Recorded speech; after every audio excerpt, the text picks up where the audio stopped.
प्रचंड धूल के बवंडर से हमारे लगभग 280 करोड़ वर्ष पहले स्टोमैटो लाइट के प्रकाश संश्लेषण के द्वारा वायुमंडल में ऑक्सीजन के स्तर में निरंतर वृद्धि से 120 करोड़ वर्ष पहले एक से अधिक न्यूक्लियस वाले बहुकोशिकीय जीव का जन्म हुआ। इस बड़ी विकास से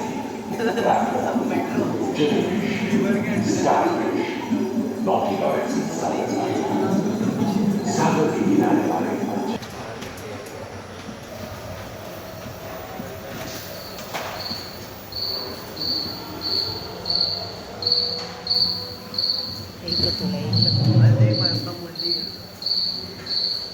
बाबू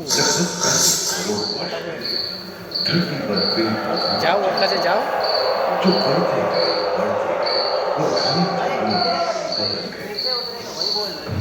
वो मकड़े आदि पंखहीन पतंग एवं एक नियोस्टेगा जैसे उभयचर प्राणियों का आविर्भाव हुआ।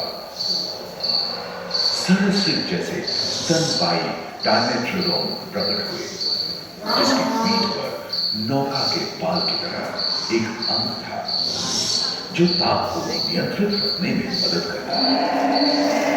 सरसृप की तरह ही एक अन्य स्तनपायी प्राणी साइनोमेटस इन दिनों काफी प्रभावशाली हो उठा था।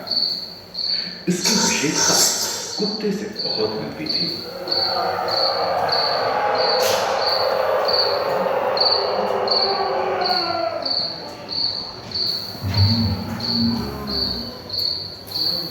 प्राय 1 मीटर तक पंख फैलाने में सक्षम दानव जैसा ड्रैगन फ्लाई, साथ ही दिलचिट्टे, बीटल एवं बिच्छू पृथ्वी के चारों ओर फैल गए थे।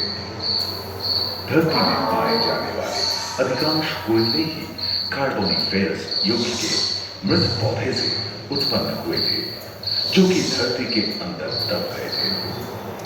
उन दिनों पृथ्वी के 1/3 हिस्से में एकमात्र महादेश था जिसे पेनिनसुला कहा जाता था। जलवायु गर्म रहती थी। भूभाग पर प्रागैतिहासिक सरीसृपों का ही शासन था, जिन्होंने शुष्क जलवायु के साथ खुद को ढा लिया था।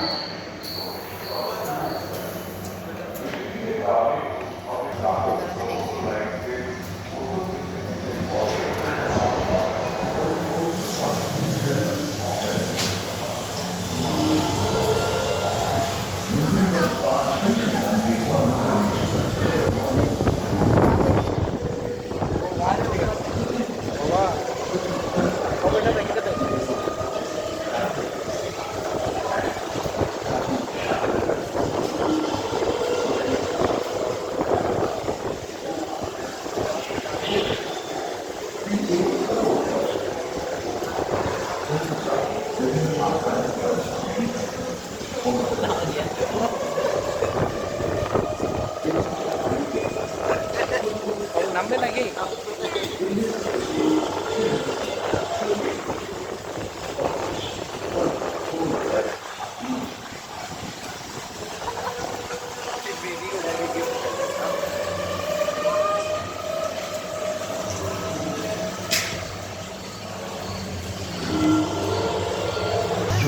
टेनिस की लंबाई कितनी थी और इसका वजन 75 टन था।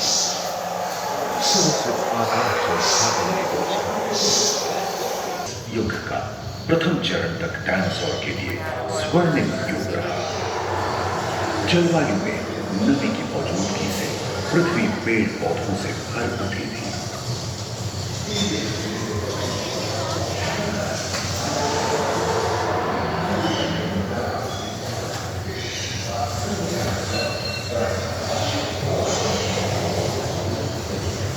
पेनिनसुला प्रदेश खंडित होने के कारण भारत एशिया की ओर खिसकने लगा।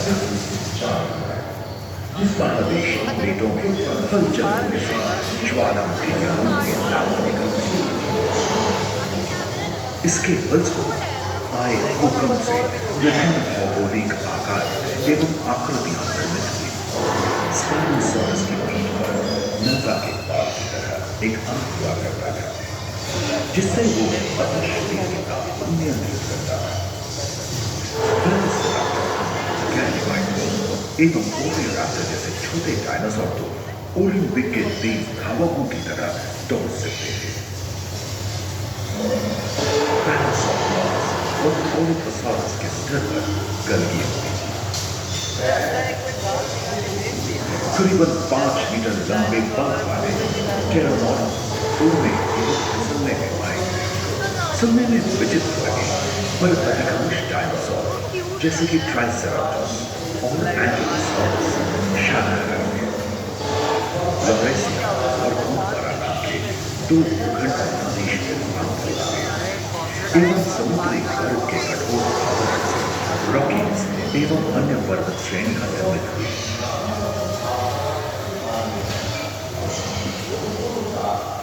रेखा के पास आबवा में उष्णता बनी हुई, परंतु न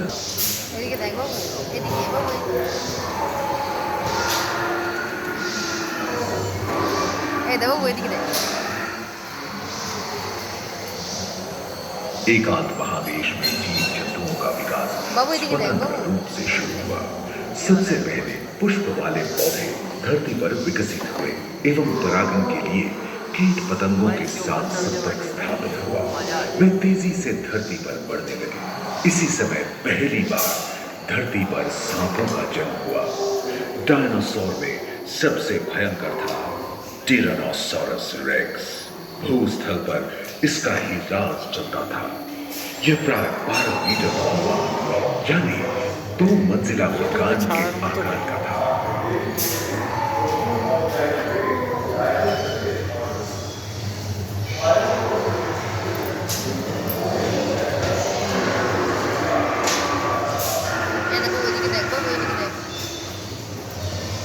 इनके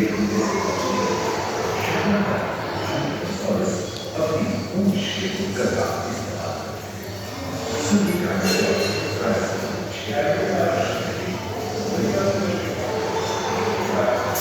एक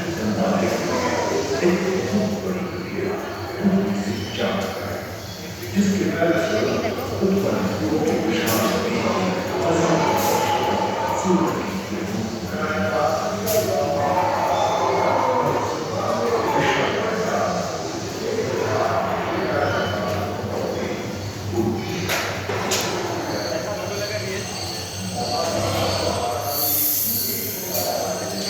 Gosa. Jadi itu sih naik ini. Dinosaur के विलुप्त होने के बाद भूस्थल पर स्तनपायी না এটা পয়সা বসে पर्याप्त मात्रा में आहार उपलब्ध होने के बाद छोटे छोटे स्तनपायी बड़े आकार में बदल गए। इसी समय बड़े बड़े शाकाहारी एवं मांसाहारी स्तनपायी धरती पर नजर आने लगे। विश्व के कई हिस्से जंगल से हरे भरे हो गए।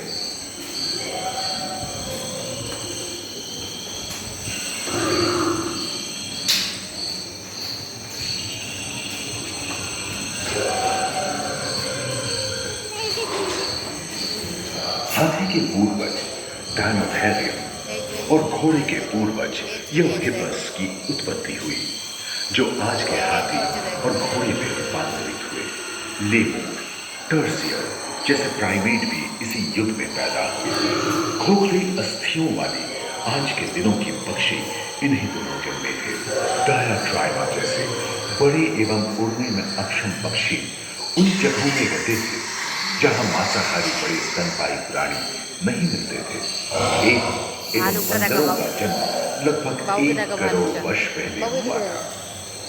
इस समय आदि मनुष्यों का भी आविर्भाव हुआ।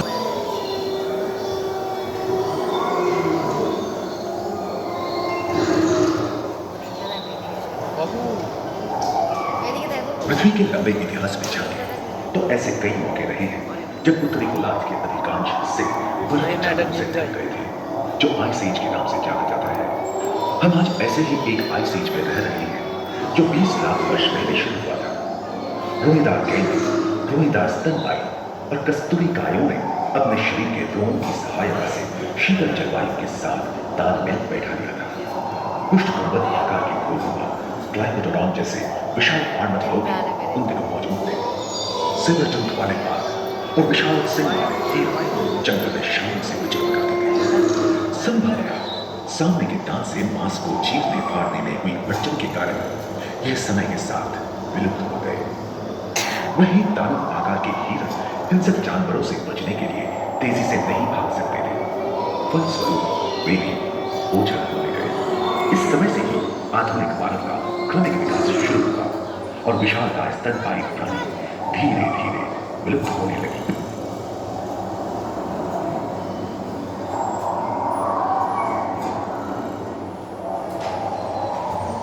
तैयार रहो सेज के लिए। उम्मीद है कि आपको इस सफर में मजा आया होगा, जहां जीवन के बदलाव को अन्य रूपों में परिवर्तित हो। दूसरे ध्रुव पर ह्यूमन न्यूट्रिशन पैनोरामा में मानव की यात्रा और विज्ञान और तकनीक तथा अत्याधुनिक तकनीक की भाग में अपने अनुभवों को यादगार बनाने के लिए दोबारा आश्रम